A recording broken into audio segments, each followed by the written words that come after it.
오늘은 사람을 사람되게 하는 것이란 제목으로 말씀을 나누도록 하겠습니다.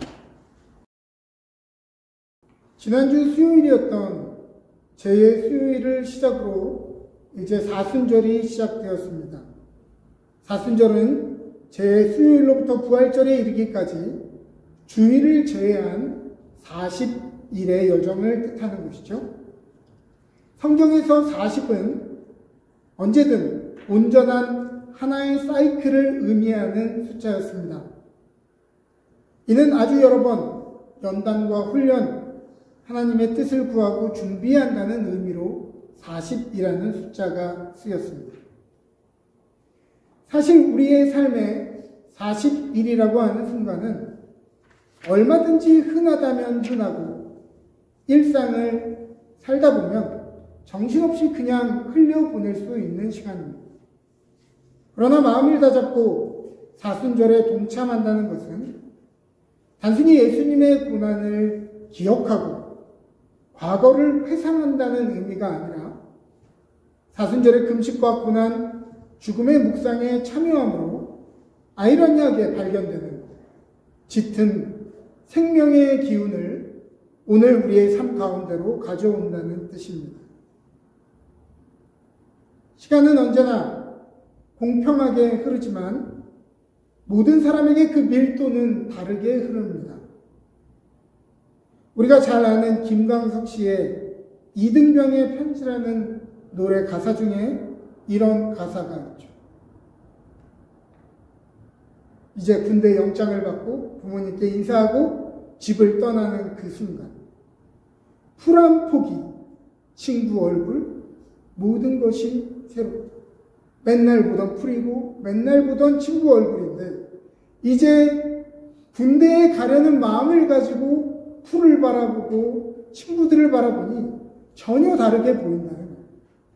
이제 다시 시작이다. 젊은 날의 생일. 이 말이 어떤 의미인지 여러분들 대충 짐작을 하실 수 있어도 아마도 군대에 가보지 않은 분들은 이 말의 정확한 의미를 캐치하지 못할 아주 독특한 경험의 한 부분인 것입니다. 똑같은 시간이 흐르고 매일 만나는 사람, 매일 보고 있는 장면이 펼쳐지더라도 삶이 얼마 남지 않은 시한부의 인생에게, 삶의 낭떠러지에 서 있는 사람에게, 입대가 얼마 남지 않은 젊은 청년에게 평범했던 모든 일상과 사물이 다르게 보이는 이유는 우리가 경험할 수 있는 시간이라는 것이 한 종류가 아니기 때문에 그렇습니다. 우리가 가장 많이 경험하는 시간의 종류 중에 하나는 흘러가는 물리적인 시간이죠. 이것을 헬라어로는 크로노스라고 합니다. 흘러가는 시간.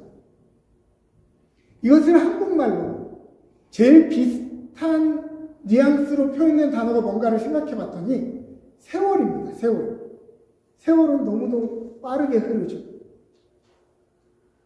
세월 하면 떠오르는 두 개의 노래가 있는데 제가 어떤 노래를 떠올리냐에 따라서 제가 어떤 세대인지 아실 것입니다.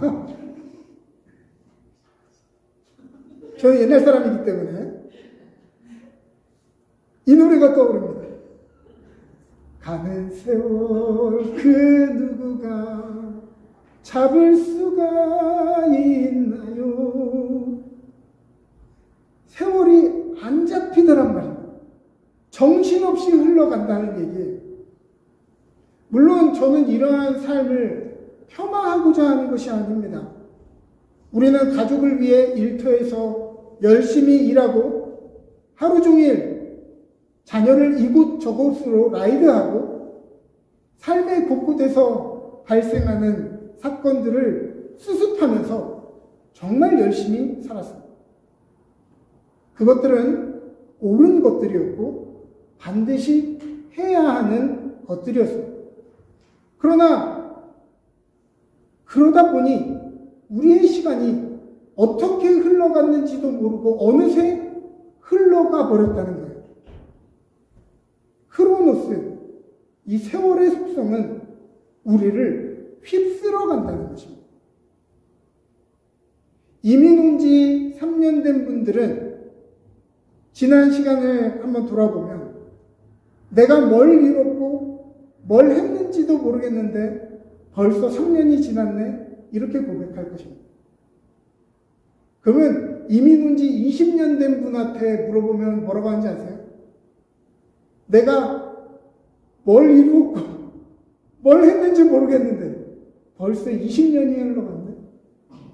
이민 30년, 40년 된 분한테 물어보면 어떨까요? 내가 이민 온 지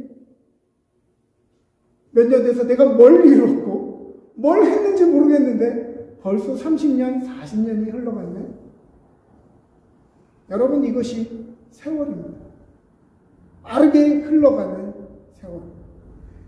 누가 그 세월을 잡을 수 있을까요? 세월에는 장사가 없습니다. 또 하나의 노래는 또 제가 어떤 세대인지 보여주는 노래인데, 난 참 바보처럼 살았군요. 오늘 유튜브에서 우연히 이 노래가 나왔는데, 이 노래 아는 노래죠. 어릴 때부터 들었던 노래고. 근데 어느 날 갑자기 이 노래를 듣는데 눈물이 핑 하고 도는 거예요.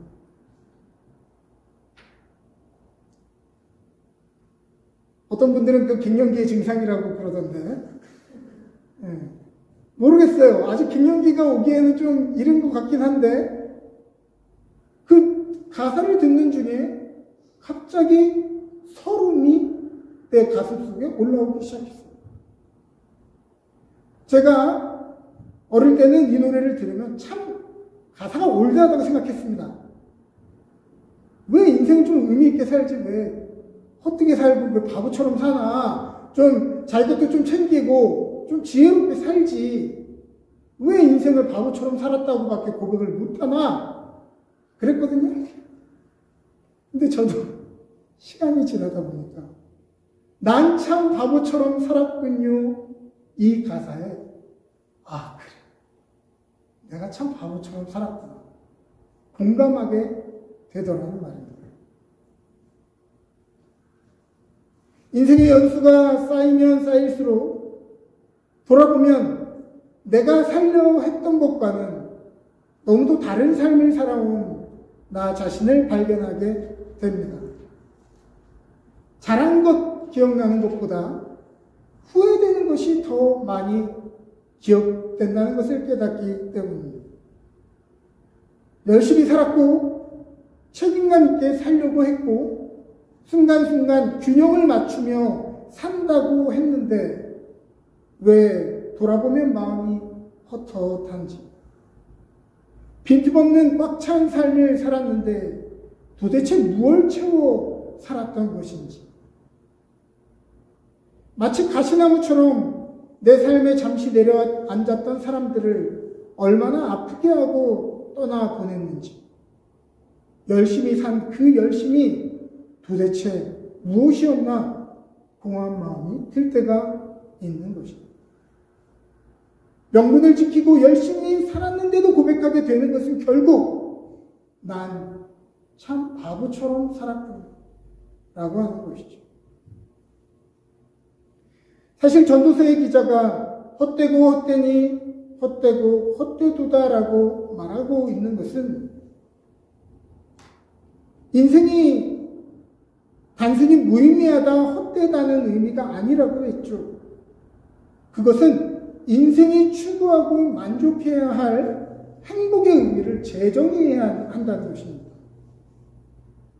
불교에서 인생이 108번뇌, 번뇌로 가득 차 있는 것은 그것의 원인이 뭐예요? 내가 인생이 행복하게 살아보려고, 나답게 살아보려고, 보고, 듣고, 맛보고, 만지고, 마음으로 느끼고, 법을 정해 산 것이 오히려 내 삶의 번뇌의 내용이 된다는 거 아니에요? 내가 행복하려고, 만족하려고, 나 다음을 느끼려고 애쓰는 것들이 도리어 우리를 불행하다 느끼게 하고, 불만족하게 하고, 비교 속에서 남 흉내내느라 나답지 못한 삶을 살게 만든다는 것입니다. 그러나 전도서가 세상은 다 헛되다라고 하는 염세주의에서 끝나는 것이 아니라 마을 어귀에서 열정적으로 외치는 전도자처럼 우리에게 열정적으로 말하고자 하는 것은 인생은 허무함으로 가득 차 있는 것이 아니라 실상은 축복과 경이로움으로 가득 차 있다는 건 아닙니까? 근데 그 축복과 경이로움의 내용이 뭐예요? 너무도 평범한 일상의 순간. 오늘 땀 흘려 하루를 먹고 살 수 있는 일터. 오늘에 먹을 수 있는 한 끼의 식사. 오늘 내 옆에 있는 사람이 우리에게 과분한 참된 복이라는 것을 우리에게 역설하고 싶은 것입니다. 그렇죠. 우리에게 경험되어지는 또 하나의 시간, 카이로스는 시간의 질량, 일상의 크기가 우리의 삶에 전혀 다르게 낯설게 다가오는 순간입니다. 평범했던 삶이 낯설게 느껴지고 당연한 줄 알았던 것들이 삶에 의미를 주는 순간들로 깨달아지는 것들을 의미하죠. 삶이 얼마나 소중한 것인지 아는 순간은 아이러니하게도 본인이나 사랑하는 사람이 의사로부터 삶이 얼마 남지 않았다라고 선포를 들을 때입니다. 우리가 자유로움이 얼마나 가치로운지 느껴지는, 알게 되는 순간은 아이러니하게도 자유를 속박당하는 순간입니다. 우리의 삶에 가장 맛있는 음식은 가장 비싼 음식이거나 가장 희귀한 음식이거나 우리가 먹어보지 못한 음식이 아닙니다. 가장 맛있는 음식으로 기억되는 것들은 예를 들면 군대 화장실 마지막 칸에서 숨어서 몰래 먹었던 초코파이처럼 언제나 힘들고 배고플 때 먹었던 음식.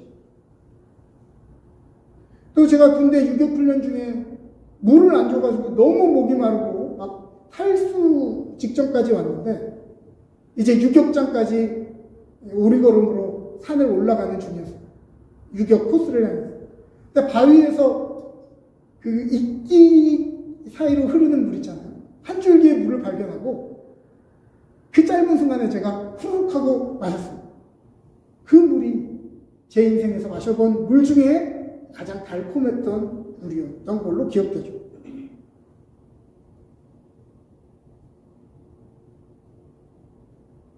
만일 오늘 여러분들이 인생이 헛헛하고 밥맛이 없으면요, 더 맛있는 것을 찾을 때가 아닙니다. 오히려 그때는 굶어야 될 때입니다. 이처럼 한 끼의 천하 진미, 진수 성찬보다 한두 끼 우리가 곱기를 끊을 때 더 만족스럽게 입맛이 도는 것과 같이 단식과 금욕이 육체적인 고행이 아니라 우리가 오늘 품고 사는 집착과 탐욕을 비워내 삶의 기쁨과 평화를 채워줄 수 있게 해준다면 마치 시장이 반찬이라고 하는 말처럼 금식은 우리를 괴롭게 하는 것이 아니라 입맛이 없는 우리 인생의 최고의 식재료가 되는 것입니다. 주님은 나를 따르려거든 자기를 부인하고 자기 십자가를 지고 나를 따라오라 하셨습니다. 이 말은 십자가라고 하는 이 고난스러운, 이 흉물스러운 징벌에 우리를 종속시키고 속박시키기 위함이 아니죠. 시인 한용운 시인의 복종이라는 시를 여러분 기억하십니까? 제가 읽어드리겠습니다. 남들은 자유를 사랑한다지만은 나는 복종을 좋아하여요. 자유를 모르는 것은 아니지만은 당신에게는 복종만 하고 싶어요. 복종하고 싶은데 복종하는 것은 아름다운 자유보다 달콤합니다. 그것이 나의 행복입니다. 그러나 당신이 나더러 다른 사람을 복종하라면 그것만은 복종할 수 없습니다.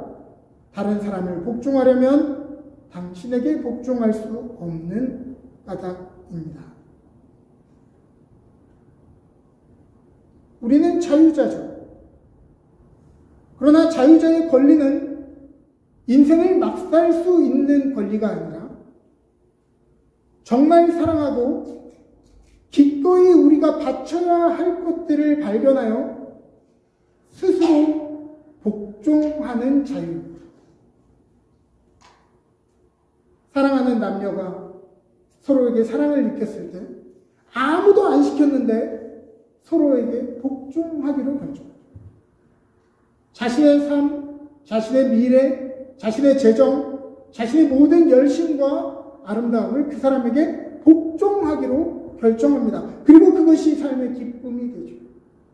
자녀를 낳고 어느 누구가 그 자녀에게 복종하라고 시킨 적도 없고, 자녀들이 우리가 잘한다고 우리한테 엄청 잘합니까? 안 그래요. 말도 더럽게 안 듣고, 부모가 희생해도 더럽게 알아채지도 못하는데, 그럼에도 우리가 기쁘게 우리의 삶을 자녀들에게 바치는 것은 그 바침이 우리에게 기쁨이 되기 때문입니다. 즉, 주님을 따르기 위해 내 삶의 십자가를 지는 것이야말로 우리에게 참 자유함을 주는 것이다 라고 할 수 있는 것입니다. 또 우리는 유한하고 우리가 결국 죽는 존재라는 것을 묵상할 때 도리어 오늘의 생명력이 짙어지는 것을 경험합니다.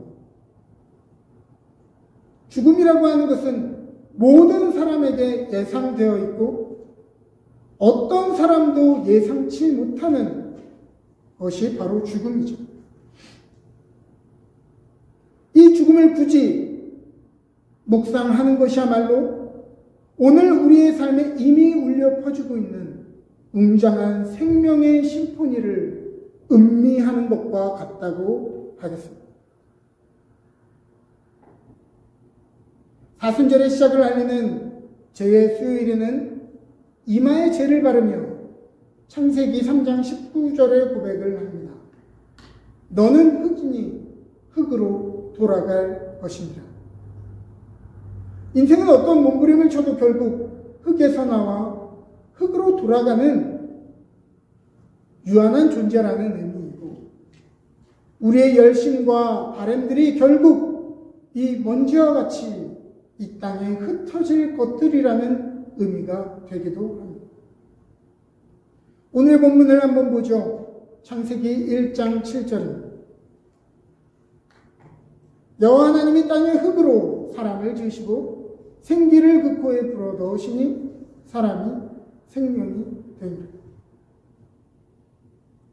인간은 어떤 재료로 지어졌냐? 인간은 흙에서 빚어졌고 결국 흙으로 돌아갑니다만, 흙과 인간의 다른 점은 우리에게는 뭐가 있다? 하나님의 숨결이 불어 넣어졌을 때 우리는 사람이 되기도 하고 그저 흙 같은 인생을 살기도 하는 것입니다.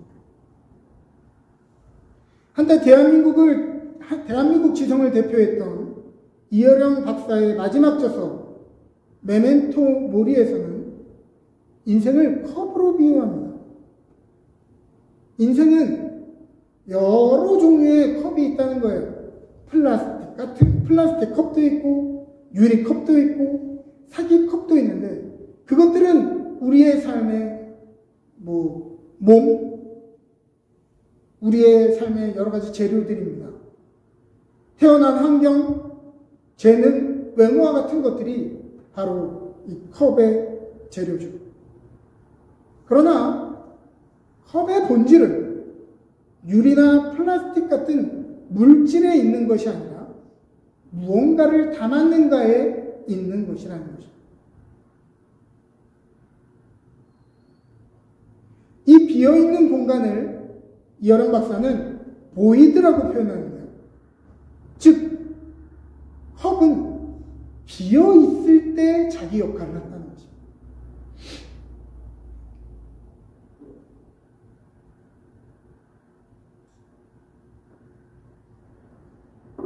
빈 컵에 커피를 가득 따르면 커피잔, 물을 가득 따르면 물잔이 되지만 그 상태로만 머물러 있으면 그 컵은 더 이상 쓸모가 없다는 겁니다. 컵은 어떨 때 의미가 있느냐?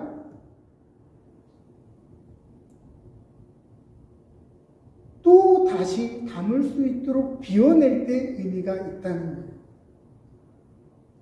우리도요, 우리의 삶에 가득 채우는 것에 익숙합니다. 우리 자신이 누군지를 정의하기 위해, 우리의 공허함을 채우기 위해 노력하면 노력할수록 우리의 삶에는 그 어느 것도 담길 수 없는 쓸모없는 컵이 되어버립니다.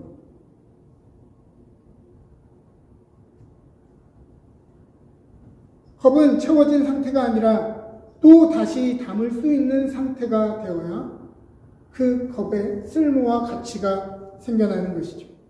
인생은 나를 정의하기 위해 채워놓은 수많은 것들에 의해 쓸모가 생겨나는 것이 아니라 도리어 그것들을 계속 비워내는 과정을 통해서 우리는 쓸모가 있어진다고 하는 것입니다. 그러므로 살아있다는 것은 꽉 차 있는 것이 아니라 끊임없이 순환하는 과정을 의미합니다. 숨이 꽉 채워져 있을 때 생물이 살아있게 되는 것이 아니고 들숨과 날숨이 반복되어 숨통이 트여지고 비어질 때 우리는 비로소 살 수 있기 때문입니다. 우리가 인생에 잘 산다라고 하는 것은 돈이 많은 것을 잘 산다고 하지 않죠. 돈이 많은 것은 그냥 돈이 많은 것입니다. 잘 사는 것은 돈이 많고 적은과 상관이 없습니다. 물론 돈이 많으면 더 편리하긴 하겠지만 잘 산다는 것은 내 삶에 벌어진 돈을 제때 사용하고 의미 있고 옳은 일에 사용하고 관계를 위해 사용하고 단순 축적이 아니라 유형과 무형의 더 나은 가치로 끊임없이 투자하고 그 가치를 바꿔갈 때 그러한 사람을 잘 산다고 하는 것입니다. 여러분 주위에 저 사람은 참 잘 산다라고 하는 사람 불러보면 비싼 차, 비싼 옷을 입으면서 자기만을 위해서 사는 사람들이 아닙니다. 넉넉하지만 다른 사람을 위해 베풀 줄 알고, 넉넉할 줄 알고, 겸손할 줄 알고, 의미 있는 일에 사용할 줄 알고, 이런 사람이 잘 사는 사람이죠. 저는요, 런던 은혜교회 모든 분들이 잘 살기를 원합니다. 하나님이 여러분들에게 주시고자 하시는 축복의 복입니다. 잘 먹는 것만 건강한 것이 아니라 동시에 잘 싸야 건강한 것입니다. 그렇죠? 잘 먹는데 잘 못 싸면 건강하지 않습니다. 지치지 않고 깨어 활동하는 시간만큼 건강한 게 아니라 그만큼 또 잘 자야 건강한 것입니다. 하나님의 영이 주시는 생기는 우리가 진리를 이미 소유했기 때문에 우리가 영원한 진리를 가지고 있기 때문에 더 이상 배울 필요도 없고 빈틈없는 진리의 수호자로 살아가게끔 만드는 것이 아니라 우리가 움켜진 지혜라고 하는 것이 얼마나 작은 것인지를 깨닫게 하고 흔하디 흔한 작은 풀 한 폭이 어린아이의 어리석은 행동을 통해서도 우주의 지혜를 발견할 수 있는 사람이 지혜로운 사람. 너무도 평범한 일상에서 하나님의 신묘한 관점을 배울 수 있는 겸손하고 비어있는 자세를 가진 사람이 지혜로운 사람입니다. 하나님의 영이 주시는 생기는 우리의 삶을 아무 문제 없는 축복과 평탄함으로 우리를 이끄는 것이 아니라 어느 인생이든 어떠한 삶이든 아픔과 고난은 피할 수 없지만 그때마다 목마른 사슴과 같이 하나님을 끊임없이 의지하게 하고 바라보도록 비어있는 공간, 갈급함을 우리에게 주는 것이 바로 하나님의 영이 주시는 생기. 문제가 없는 것이 복이 아니라 문제가 있을 때에 하나님의 얼굴을 바라봐야 되겠다는 갈급함을 주시는 것이 성령이 우리 안에 하시는 일이라는 거예요.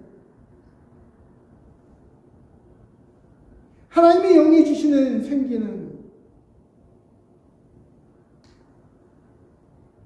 옛날 찬양 사랑은 참으로 버리는 것의 가사처럼 이상하다 동전한 잎 움켜잡으면 없어지고 쓰고 빌려지면 풍성해져 땅 위에 가득하네. 오! 제가 어릴 때는 이 가사를 이해하지 못했어요. 요즘에야 이해합니다. 아, 사랑은 참으로 버리고 나눌 때 이상하게 없어지지 않고 가난해지지 않고 더 우리의 삶에 풍성해지는 것입니다.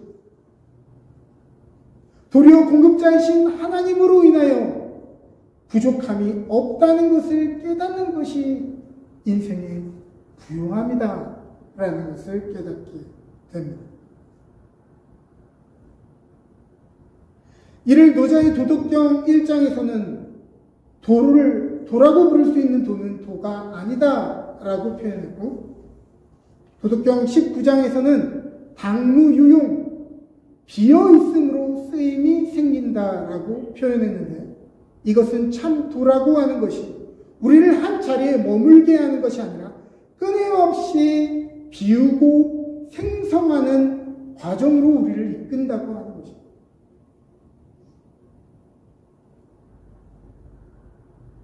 플라톤은 행복의 조건을 다음과 같은 5가지로 표현했습니다. 여러분 근데 이 행복의 조건을 보면 조금 의아함을 느끼실 겁니다.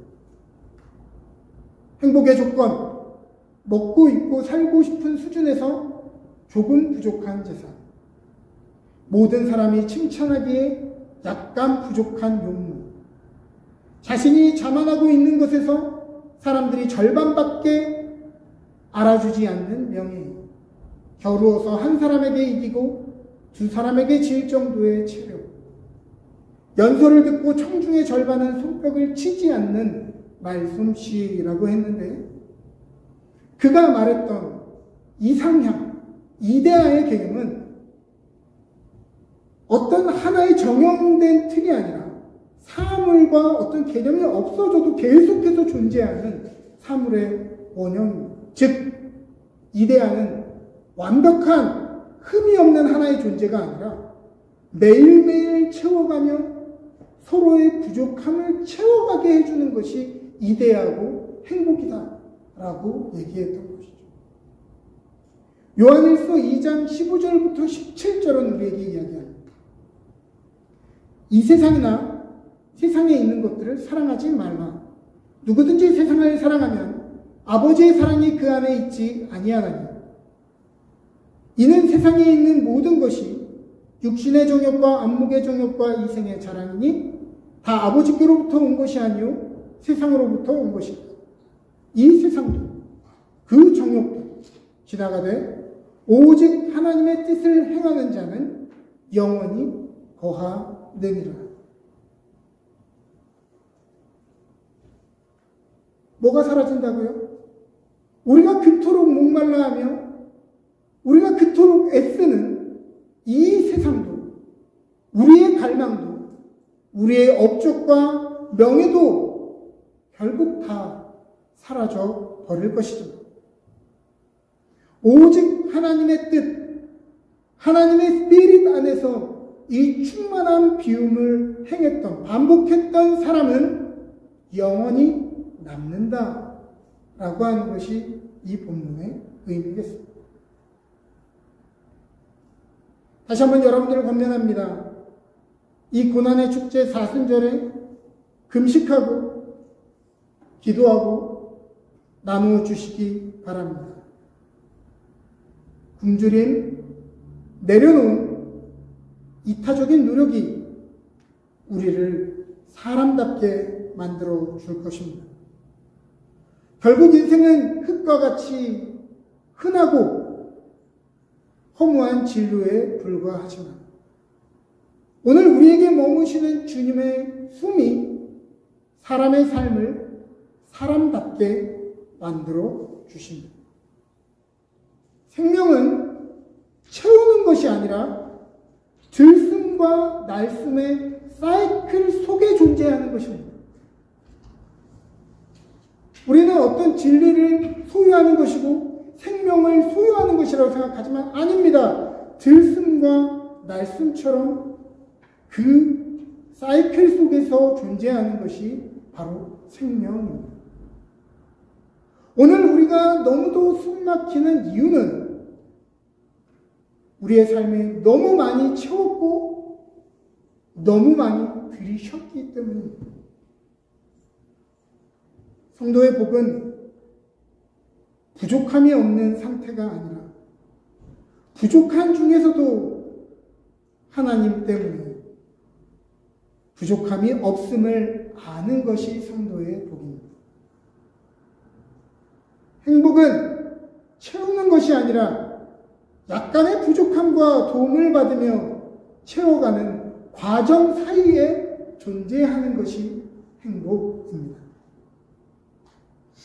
이 사순절 고난의 축제에 충만한 비움으로 숨쉬는 영, 생명다워지는 저와 여러분 되시기를 주님의 이름으로 축복합니다.